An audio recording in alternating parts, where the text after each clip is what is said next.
Shalom, shalom a todos vocês aí da Har Zion, meus queridos irmãos, meus queridos amigos. Antes de mais nada, eu tenho que aproveitar esse momento para agradecer de coração mais uma vez toda a ajuda, todo o carinho, todo o esforço que tantos de vocês fizeram para que eu pudesse estar aqui com a minha família, desfrutando desse momento de muito trabalho e de muito aprendizado, de muita comunhão com os nossos irmãos daqui de Sião, de Jerusalém, de Israel.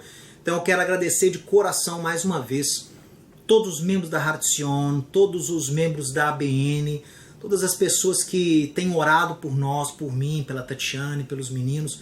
Realmente tem sido um momento muito especial. A gente está ainda no início, então estamos num período de adaptação, mas tem sido muito bom. Deus tem sido misericordioso para conosco. Então, olha, eu quero dizer a você, Todá Rabá, muito obrigado pela ajuda. E não deixe de orar por nós, viu? Não deixe de orar por nós, porque precisamos das orações de todos vocês, viu? Muito obrigado.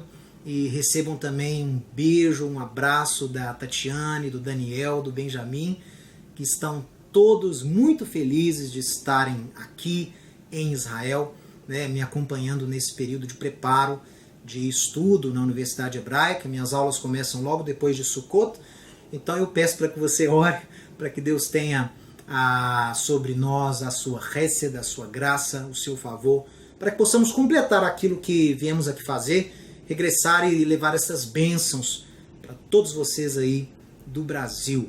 Muito bem, pessoal, nós estamos estudando, terminando na verdade, a leitura anual da Torá.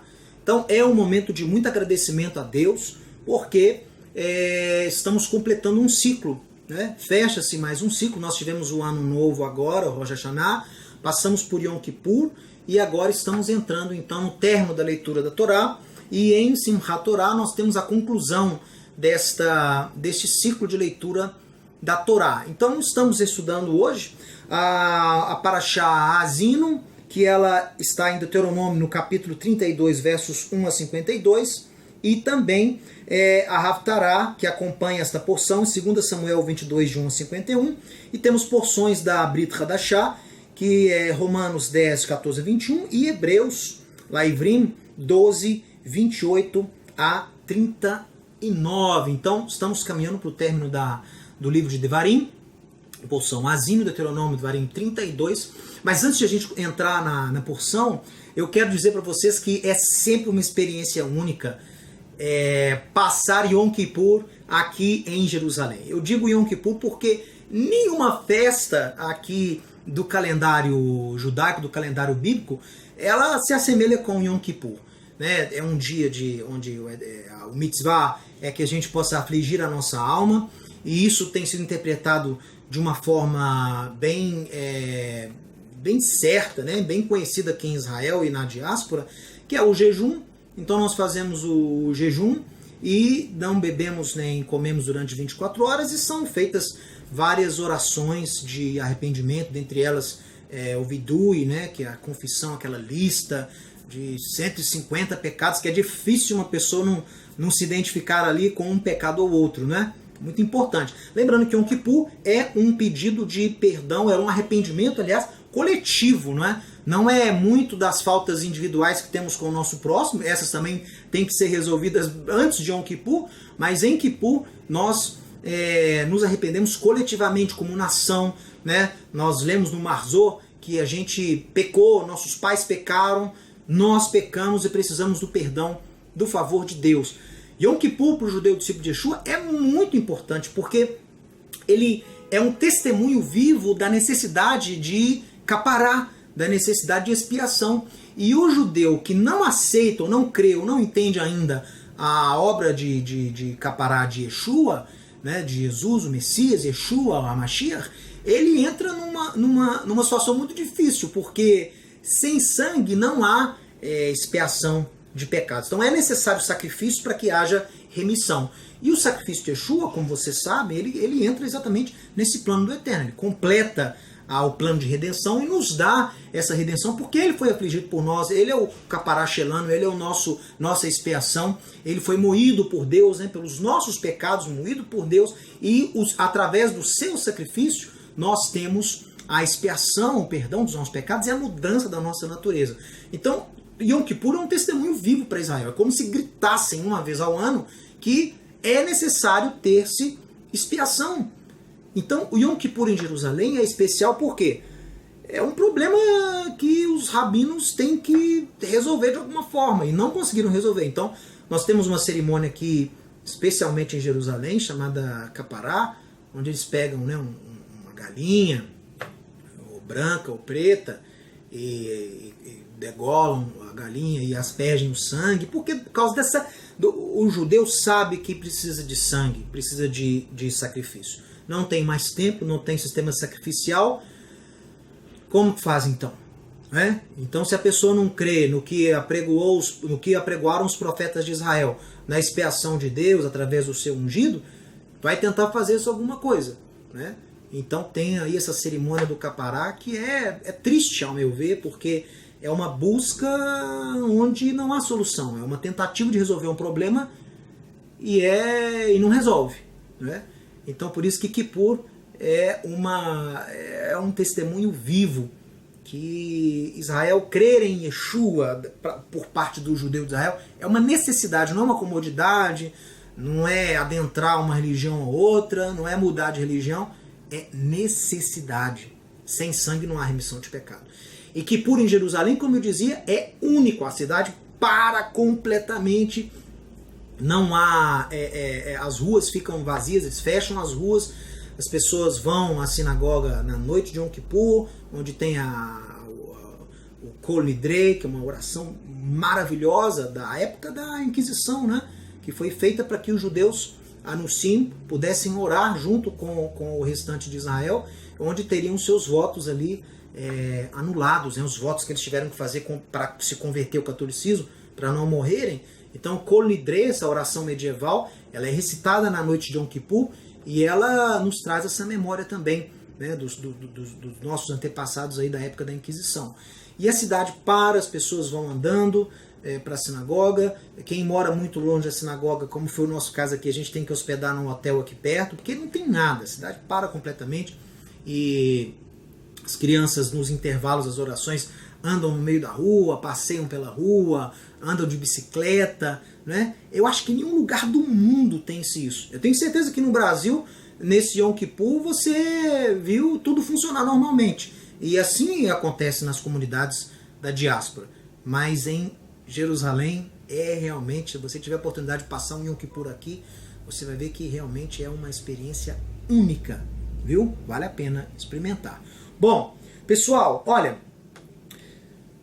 Parashá Azino, nós estamos em Deuteronômio Devarim, capítulo 32, e é o final, né? Quer dizer, o povo está ali, Moisés recebe o anúncio que não vai entrar na Terra Prometida, e ele então recebe do Eterno uma instrução, recebe do Eterno um testemunho para ele colocar diante dos filhos de Israel.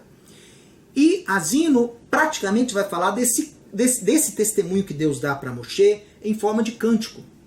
O cântico de Moisés. Não é o cântico que ele entoa lá quando atravessa o mar saindo do Egito, mas é um cântico que ele depõe contra Israel. Ele depõe sobre as consequências da desobediência de Israel em relação às promessas, à lei do Eterno. Então, nós vamos ver que é uma paraxá que contém um cântico que fala contra nós. Não contra nós, não é que o Eterno seja contra o seu povo, mas é um cântico que serve de testemunha para que Israel nunca se esqueça das consequências da desobediência. O Eterno é um Deus de amor, mas ele é um Deus de justiça. E ele exige o amor, e a expressão maior desse amor é a fidelidade, a fé, a obediência aos seus mandamentos. Então, vejam bem, acompanhem comigo aí.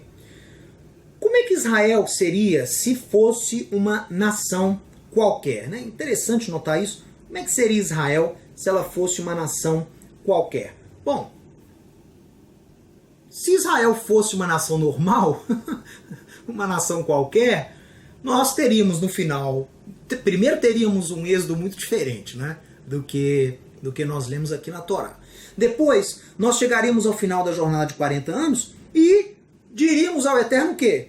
Todarabá, muito obrigado, nós entoaríamos palavras de agradecimento e louvor a Adonai por termos conduzido e sustentado pelo deserto. O normal a se fazer é o quê? É você ter sido sustentado pelo Eterno, com milagres durante 40 anos, andando, a roupa não desgastava, o sapato não desgastava, recebíamos comida do céu todos os dias, o Eterno cuidava, nos ajudava nas batalhas, bebíamos de uma pedra, rocha que minava água, éramos protegidos do sol pela manhã, através da nuvem, do frio à noite através da coluna de fogo. O mínimo que poderíamos fazer no final de 40 anos, vivendo numa situação dessa, de contato muito próximo com Deus, é o quê? Todarabá, muito obrigado, Eterno, né? Somos gratos porque estamos entrando agora na Terra Prometida. Isso seria o que, se Israel fosse uma nação normal, isso que iria acontecer. O que mais? Nós receberíamos palavras positivas e muitos elogios da parte de Deus e de Moisés. Moisés receberia a recompensa por seu árduo trabalho, entrando na terra que mana leite e mel. Todos viveriam o quê? Felizes para sempre. Então essa seria a situação ideal se Israel fosse uma nação como qualquer outro, se Israel fosse uma nação normal. Mas Israel não é uma nação normal.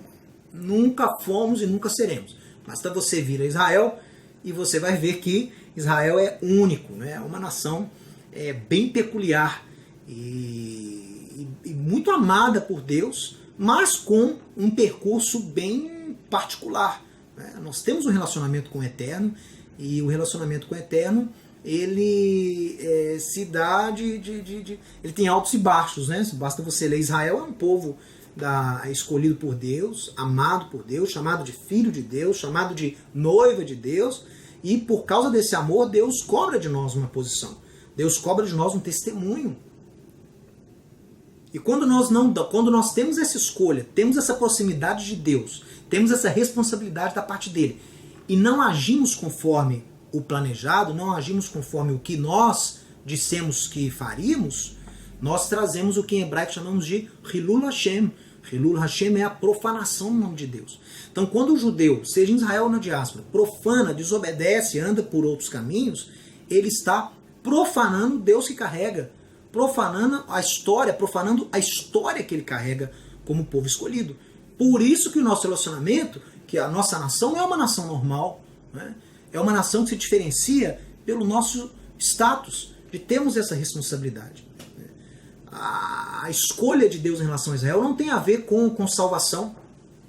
A escolha de Deus em relação a Israel tem a ver com responsabilidade. Então, é por isso que o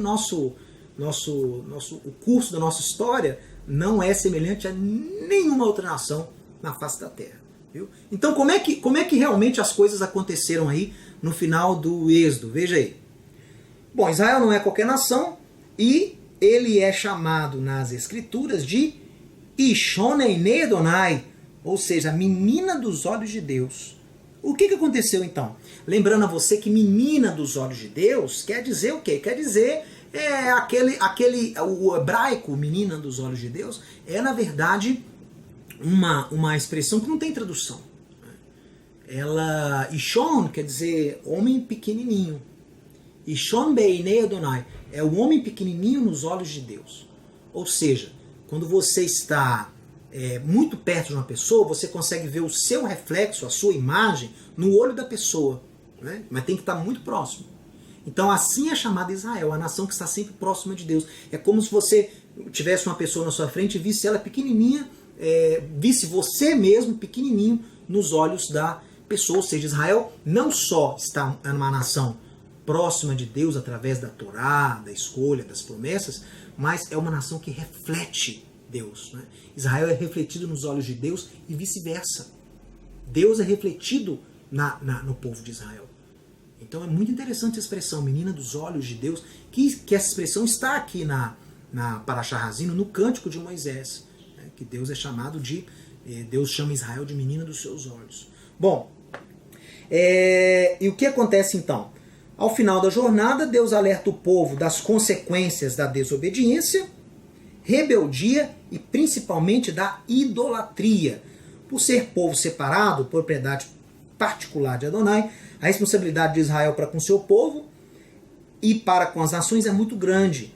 O pecado de Israel é também Hilul Hashem, quer dizer, quando Israel desrespeita o Eterno, desobedece o Eterno, ele traz profanação para o nome de Deus e consequências graves para si.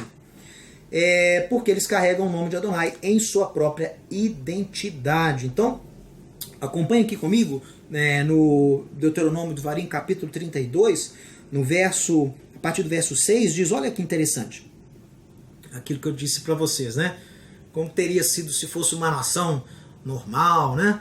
Mas Israel não é uma nação normal. Então o que acontece? Deuteronômio 32, verso 6. É assim que recompensas ao Senhor, povo louco e ignorante. Não é ele teu pai que te adquiriu, te fez e te estabeleceu? Lembra-te dos dias da antiguidade, atenta para os anos de gerações e gerações. Pergunta a teu pai e ele vai te informar, aos teus anciãos e eles te dirão.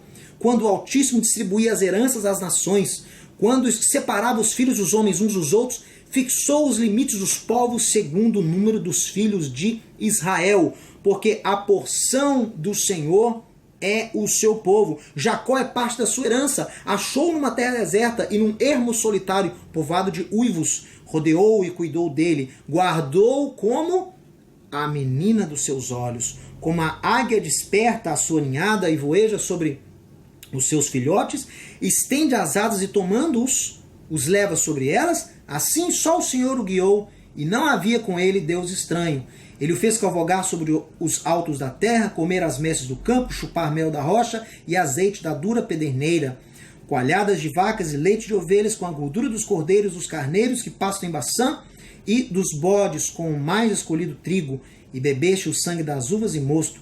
Mas engordando-se o meu amado, deu coices, engordou-se, engrossou-se e ficou nédio, e abandonou a Deus que o fez, desprezou a rocha da sua salvação. Aquilo que eu disse, né? Israel, com toda essa responsabilidade, Deus alerta aqui da consequência do que poderia acontecer se Israel abandonasse os caminhos de Deus. Se Israel se esquecesse da sua responsabilidade, se esquecesse da sua identidade, se esquecesse de quem é. Então, o cântico serve como testemunha contra Israel em relação à sua responsabilidade, da sua obediência, o dever de se obedecer a Deus para cumprir o propósito de abençoar todas as nações, né? Como Deus falou lá para Abraão, no Gênesis capítulo 12, vocês vão ser, esse povo que você irá gerar, Abraão, através de Isaac, vai ser bênção para as famílias da terra. Isaías proclama que Israel deveria ser luz para as nações. Então, essa responsabilidade, quando nós não a temos, nós sofremos essas consequências. Porque temos com o Eterno uma aliança. E uma aliança tem cláusulas, assim como todo contrato. Né? Eu estou aqui em Israel e tenho que lidar muito com contratos, né? Contrato de companhia telefônica, contrato de companhia da internet, contrato agora do seguro de carro que tive que contratar. Então, são cláusulas. E você se dispõe, você se compromete, você assina para cumprir aquelas cláusulas. E você entra naquele contrato ciente das suas obrigações e das consequências da desobediência. Assim aconteceu com Israel. Quando o povo disse Nascer Venishma, faremos e ouviremos, né, houve um compromisso. O povo disse amém e amém. Nós vimos nas porções passadas aqui de Devarim, sobre as maldições contidas na Torá para a desobediência, falávamos amém, amém ao término de cada admoestação. Então isso está sobre nós. A responsabilidade está sobre nós. Viu? Então nós temos aqui nesse cântico de Hazino, da porção Hazino, um lembrete constante a Israel. Olha só. O Eterno compõe um cântico, então, Shirá, para servir como simples testemunho sobre as consequências do adultério de Israel contra o seu Criador. Os céus e a terra são tomados como testemunhas das palavras de alerta de Deus. Não é permitido a Moisés adentrar a terra de Canaã, sendo possível apenas ver a terra prometida. Deus avisa a Moshe o que aconteceria ao povo. Então nós temos, partir do verso 16 aqui do capítulo 32, as consequências do que iria acontecer caso o povo seguisse o caminho do seu coração, né? Verso 16, com deuses estranhos o provocaram a zelo, com abominações o irritaram, sacrifícios ofereceram a demônios, não a Deus. Olvidaste a rocha que te gerou e te esqueceste do Deus que te deu o ser, a vida. Viu isto o Senhor e os desprezou por causa da provocação dos seus filhos e das suas filhas, e disse: esconderei deles o rosto, verei qual será o seu fim. Então, são palavras fortes do Eterno. Não com o intuito de quebrar a aliança que fez conosco, mas com o intuito de nos alertar da importância da obediência. Bom, olha, Israel é uma nação única. Por mais que tenhamos nos aprimorado como povo nos últimos 70 anos, jamais podemos nos esquecer que é a mão do nosso Deus que nos sustenta. A terra de Israel, o Estado moderno de Israel, com quase 70 anos, nós temos um Estado de primeiro mundo, tecnologia na vanguarda do desenvolvimento científico. Israel exporta tecnologia para o mundo inteiro. É uma nação realmente avançada, se consideramos os outros países do Oriente Médio, e com vitórias expressivas, né, nesse curto tempo de vida, se considerarmos o Estado moderno. Mas não podemos cair no erro de achar que tudo que Israel tem hoje, construído nesses 70 anos, foi mérito apenas de homens. Qualquer historiador que tem um pouquinho de inteligência e de temor a Deus vai atestar: se não fosse a mão divina, não teríamos Estado moderno de Israel. Temos 120 milhões de árabes que nos rodeiam, que pensam 24 horas por dia em nos destruir, em nos lançar para o mar. Somos 7 milhões de judeus em Israel.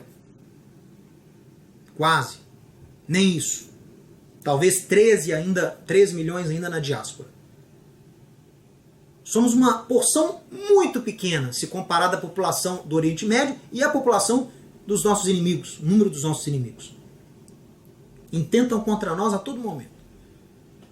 Não é possível, aos olhos humanos, uma nação sobreviver dessa forma. Temos que reconhecer, assim como o David Ben-Gurion disse, de uma forma muito apropriada em relação a Israel, para alguém ser otimista em Israel, para alguém ser realista em Israel, você tem que acreditar em milagres. Quer ser realista em Israel? Tem que acreditar em milagres, porque não tem como a existência do país, a vida aqui é um milagre. Nós vivemos um milagre aqui todos os dias. Você sai na rua, você vive um milagre. Uma terra que ficou 2000 anos desolada, 2000 anos habitada por povos que exploraram aqui e nada fizeram aqui, apenas retiraram ainda mais e destruíram ainda mais. E em 70 anos de uma terra desolada, sermos considerados hoje uma nação de primeiro mundo, isso é a mão de Deus. E vindo ainda massacrados da Europa, né? Vindos da Europa na década de 40, de 50, massacrados pelo Holocausto. Uma tentativa de algumas nações da Europa de nos aniquilar.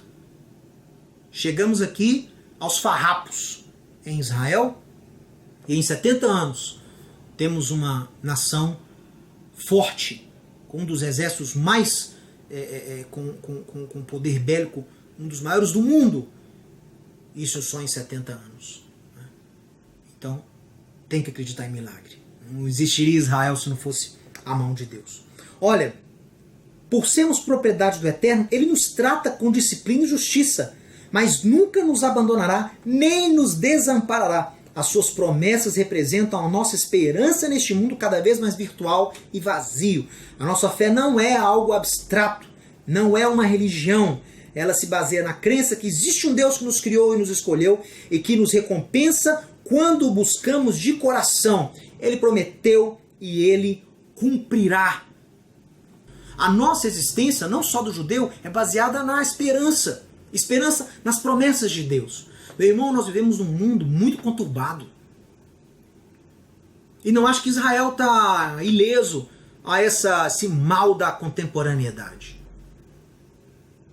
Nós temos aqui uma juventude de Israel que não quer saber dos caminhos de Deus, assim como nas outras nações também.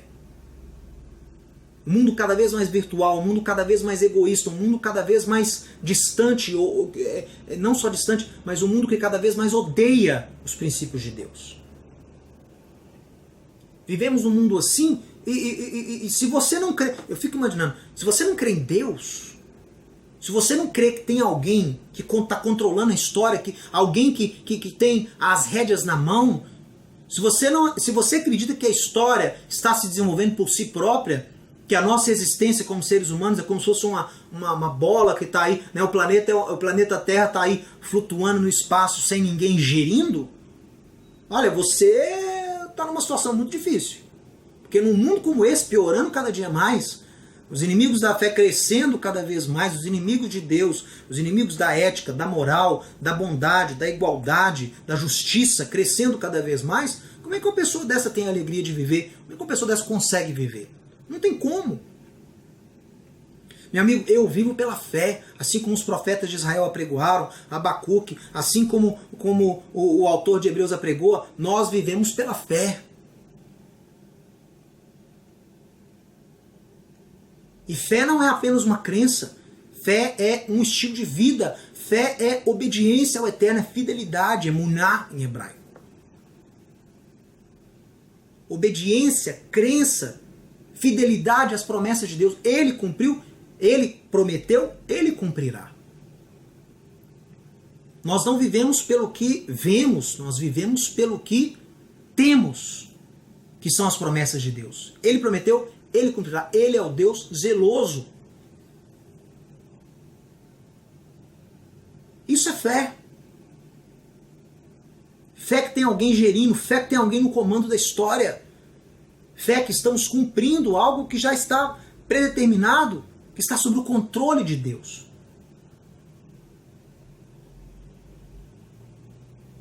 O Eterno tem as rédeas da história nas mãos. Nada acontece sem a sua autorização, sem a sua vontade. Então nós temos que ter esta consciência que Ele é o Deus que nos criou, Ele é a rocha que nos deu a vida e Ele também recompensa aqueles que o buscam de coração. Está lá em Hebreus no capítulo 11. É o que toda pessoa que crê em Deus tem que saber. A pessoa que quer andar nos caminhos de Deus tem que saber que Ele existe e que Ele recompensa. Ele é um Deus galardoador. Ele recompensa. Ele não é comunista. Ele não dá tudo para todos. Ele não dá tudo igual para todos. Ele não é comunista. Deus é um Deus galardoador e Ele recompensa de acordo com a busca de cada um. Ele recompensa de acordo com o esforço da pessoa em agradar a Deus. Ele não exige que você seja perfeito como Ele é. Ele exige que você seja santo como Ele é. Que você esforce, que você coloque o seu coração, que você ame-o com o seu coração. E amá-lo com o coração é o quê? Tê-lo nos seus pensamentos e com a sua força. Como está lá em Deuteronômio capítulo 6. Verso 4. Shema Israel Adonai do Rei Adonai Echad, Ve'ahavta et Adonai, e amarás o Senhor teu Deus com todo o teu coração. Ve'kol levavecha, ve'chol nafshecha, ve'chol meodecha, com toda a tua força. Ou seja, você tem que se esforçar. O que vale é a intenção, na fé, no caminhar com Deus. Deus sonda muito mais o coração e muito menos as palavras. Deus não está preocupado com o que você fala. Deus está preocupado com o que você faz. Com a forma como você está vivendo a sua vida. Com o testemunho que você está dando. Falar, as pessoas falam o que querem. Escrevem textos bonitos. Né? Igual meu pai costuma falar. Ensinar, todo mundo ensina. Viver o que se ensina, que é a parte que é para poucos. Nossa fé não é uma fé ortodoxa. Nossa fé é uma fé ortoprática. Ela se baseia em maasei, em feitos. Tanto é que você tem um livro da Brit Hadashah apenas dedicado ao quê? Aos feitos dos apóstolos. Maasei Ashlichim em hebraico. Atos dos apóstolos. E todos todos os livros da Tanar e os da Brit Hadashah, você vai ver o quê? Doutrina, instrução e o quê? E a parte prática. Você vai ver quando ela é cumprida, gerando bênção. E quando ela não é cumprida, gerando consequências, maldições. Nossa fé é prática. Né? E nossa fé é algo dinâmico. Não é algo estático, não é algo metafórico, metafísico. Nossa fé é algo prático. Nossa fé não é uma religião. Eu dizia há pouco que para um amigo meu aqui, que olha, quando nós temos os mandamentos de Deus e os temos no coração, ou seja, quando eles fazem parte do nosso estilo de vida, nós temos uma fé. Agora, quando nós pegamos os mandamentos, a instrução de Deus, a Torá de Deus, e colocamos essas instruções apenas na mente, ou apenas no livro, apenas no intelecto, apenas no rolo, aí esses mandamentos, o Deus que você crê, os seus estudos se transformam numa religião. Os princípios de Deus no coração, quando vividos, você tem uma fé. Os princípios de Deus, quando apenas estudados, você tem uma religião. O que você quer ter? Religião não salva ninguém. Judaísmo não salva ninguém. Muitas pessoas procuram, às vezes, o judeu messiânico, ensinando Sião principalmente, buscando o judaísmo. Eu quero me converter ao judaísmo messiânico. Eu quero fazer parte do povo judeu. O judaísmo. Judaísmo hoje, judaísmo bom, judaísmo aquilo outro. Meu amigo, judaísmo não salva ninguém. Eu estou falando isso de Jerusalém. A poucos metros do Meacharim, o bairro mais ortodoxo aqui do mundo. Próximo. De onde está sendo gravada essa pregação. E eu digo a você, o judaísmo atual tem problemas. Está afastado também do Eterno. Não está cumprindo as palavras do Eterno. Não tem as mitzvot não estão cumprindo as mitzvot como deveriam estar cumprindo. Está precisando de restauração também. Mas judaísmo precisa mais de restauração do que o cristianismo. Muito mais. Por causa da responsabilidade que temos. Os gentios foram enxertados no povo de Deus através das promessas de Deus, através do Mashiach. E nós deveríamos estar sendo luz para as nações. Israel deveria estar sendo luz para as nações. O judaísmo hoje, se fosse uma expressão da fé bíblica, deveria estar sendo bênção para as nações. Então não busque judaísmo, não busque religião. Busque a fé. A fé dos patriarcas, a fé de Abraão, a fé de Isaac, a fé de Jacó, a fé de José, a fé de Davi, a fé, a fidelidade, a esperança de Isaías, de Jeremias, de Ezequiel, de Oséias, que nós lemos nesses dias aqui que se passaram. Não tem uma religião, tem uma fé verdadeira. Porque a fé, a sua obediência, a sua fidelidade são os mandamentos no seu coração, quando eles fazem parte da sua natureza. É isso que vai fazer você um servo de Deus, guardado, salvo por Deus. E só há uma forma de ter esses mandamentos de Deus inscritos, selados, talhados no seu coração. É através do sangue do Mashiach, de Yeshua. É o sangue dele, é o sacrifício dele, é a capará dele que escreve no seu coração os mandamentos de Deus e fazem com que esses mandamentos no seu coração, vão fazer você ter uma vida transformada, uma nova natureza. Você vai ser um Adam Hadash, um novo homem. Yeshua não está procurando teólogos, Yeshua está procurando discípulos. Discípulo é aquele que anda conforme o mestre, não é aquele que sabe tudo do mestre. Isso é fã, tiete. Yeshua não está procurando tiete, fã. Yeshua não quer que você curta. Eu curto Yeshua, acho legal o que ele diz. Interessante, é bonito. Seus ensinos são lindos. Eu até me especializei nele, sei todos. Sou teólogo. Sou exegeta, sou mestre, sou sei lá o que. Não. Nossa fé é uma fé simples. E ela está baseada no nosso agir, no nosso viver, na sinceridade do nosso coração. O Eterno é um Deus que sonda o coração do homem, não as suas palavras. Viu? E no mundo de hoje, muito mais do que em épocas passadas. Todo mundo fala bonito. As pessoas preocupam-se muito na aparência, no exterior, na imagem que tem. Na imagem que tem para o resto das pessoas.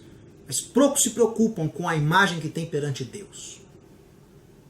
A imagem que você passa para os outros não é a imagem que Deus está tendo de você. Então vamos pensar nisso, vamos pegar as palavras de Asino e que essas palavras sirvam de alerta para nós nos dias de hoje. Bem, Yeshua representa a fidelidade de Deus para com Israel e para com as nações. Ele é aquele que limpa Israel de seus pecados, que escreve a Torá não em pedras, mas no coração do seu povo, e que aproxima Israel do seu Criador. Somente através do Messias de Deus, Yeshua, Melech HaYehudim, Melech Israel, que ressuscitou e consumiu no madeiro a expiação definitiva dos nossos pecados, somente com ele, Israel pode cumprir o seu chamado existencial de ser luz para as nações e bênção para as famílias da terra. Israel precisa de Yeshua e as nações precisam que Israel receba o seu Messias. Não existe redenção universal, não existe Tikkun Olam, não existe escatologia sem Israel e o cumprimento de todas as promessas que o Eterno deu para Israel e assim também para o mundo. Em Yeshua, todas as promessas de Deus são sim e amém. Nele nós temos culminado, nele nós temos centrado todo o cumprimento, toda a nossa esperança está nele. Ele é o cumprimento de Deus, ele é o amém. Amém você diz no final de uma promessa, de uma fala, quando você acredita naquilo. Quando você coloca o seu coração naquilo. Yeshua é o amém, Yeshua é o cumprimento das promessas, Yeshua é aquilo que é o cumprimento daquilo que Deus estabeleceu lá desde o Gênesis. Passando pelos patriarcas, pelos profetas, até os dias de hoje. Eu digo para vocês uma coisa. Como eu disse, o Yom Kippur traz esse assunto de novo. Acreditar, ter a obra de Yeshua em nosso coração não é uma comodidade, é uma necessidade. E se o Messias, se Yeshua não tiver vindo há 2000 anos, então não há mais Messias. Se o Messias não tiver vindo há 2000 anos, então não há Messias que se esperar. Eu digo a você, se você não acredita que Yeshua é o Messias, ou se você tem dúvida que ele ressuscitou, que ele é o Messias, então não precisa esperar Messias nenhum. Porque não há como se cumprir. As profecias não têm como mais se cumprir nos dias de hoje. O tempo passou. As profecias foram dadas num contexto histórico muito específico. O profeta Zacarias fala num Messias que entraria em Jerusalém num jumento, Hamor. Eu digo para você, se hoje um judeu aparecesse entrando em Jerusalém num jumento, se dizendo rei dos judeus, imediatamente ele seria levado para o manicômio, para o hospício local.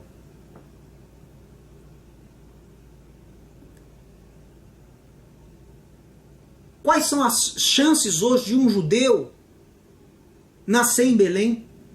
O Rabino Shulman disse, as chances de um bebê judeu sobreviver em Belém hoje é a mesma de uma bola de neve sobreviver no inferno.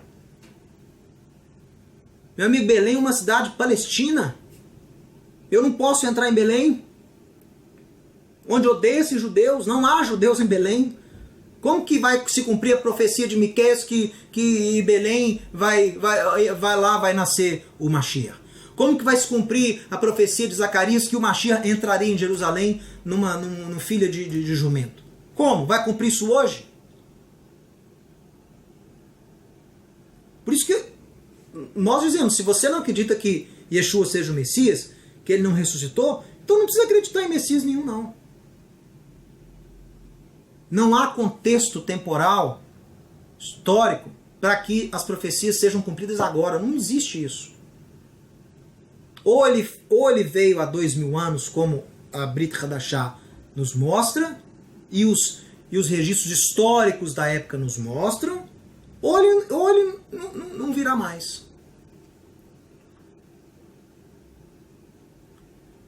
Mas eu creio espero que você também. E a nossa crença é uma crença baseada na certeza do cumprimento das palavras de Deus para nós, para Israel e para o mundo. Eu não só acredito que Yeshua seja o Messias, eu sei que ele é o Messias, porque eu tenho um relacionamento pessoal com ele. Ele é o meu Messias. Ele me fez se tornar a Deus através do seu sacrifício, apregoado, profetizado pelos profetas de Israel. Eu creio que o mais importante da minha fé não é a cruz, não é a morte no madeiro, mas sim a ressurreição. A minha fé baseia-se na ressurreição. O sucesso de Yeshua como Messias está na ressurreição, não na cruz. Milhares foram crucificados, judeus foram crucificados em Jerusalém no ano que Yeshua foi crucificado. Então o ato de morrer na cruz não é o que o faz Messias, mas o ato de ter ressuscitado. Aí sim. A ressurreição de Yeshua, o fato do túmulo estar vazio. Por mais que queiram achar o ossuário de Yeshua, não vão achar. Porque ele está vivo, ele não está no túmulo. E eu não acredito que ele está vivo, eu sei que ele está vivo. Porque ele se revela a mim, ele revela ao Pai, a mim e a você.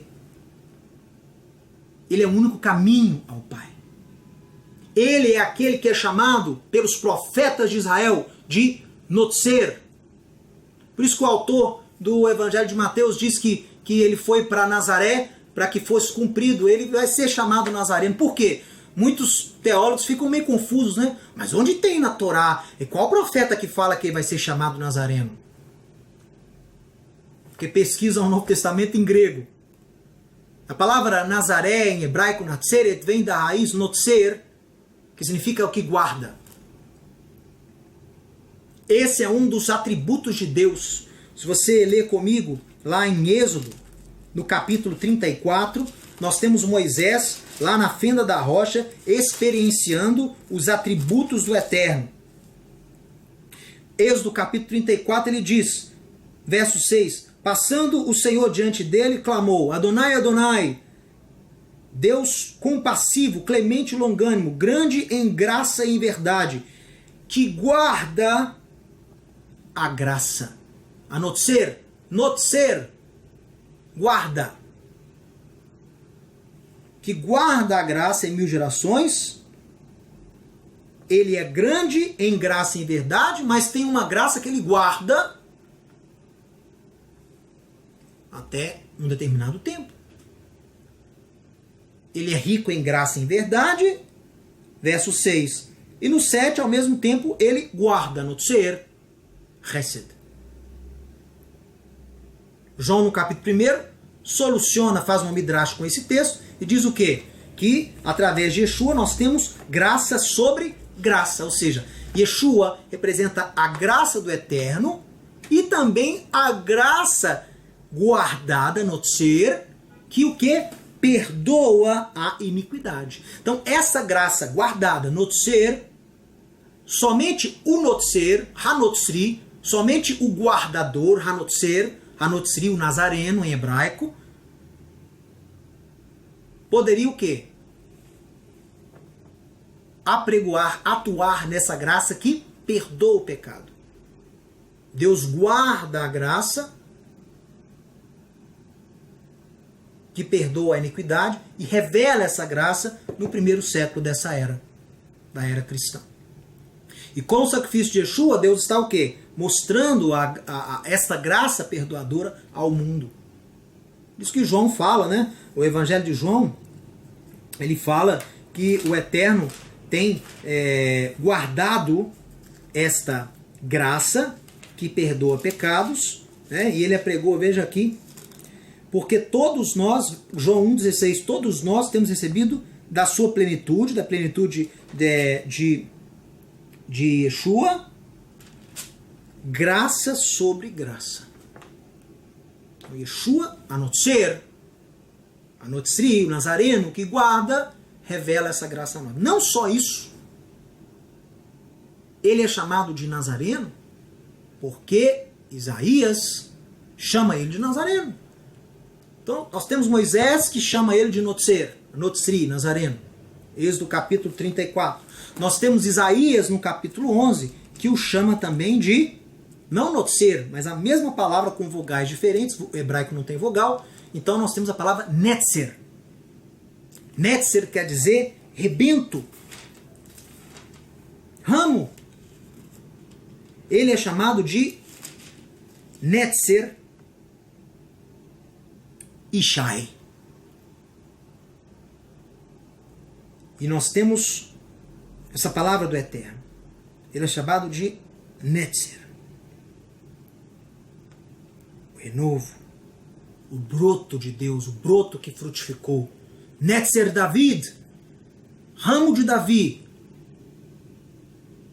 Por isso que ele é chamado, por isso que o autor do Evangelho de Mateus diz, foi para Nazaré como um jogo de palavras, né? Porque ele é a Notzri, ele é o Netzer David, ele é o rebento, o ramo de Davi. Então, meu amigo, se ele não tiver ressuscitado como os profetas de Israel apregoaram, então a nossa fé é em vão.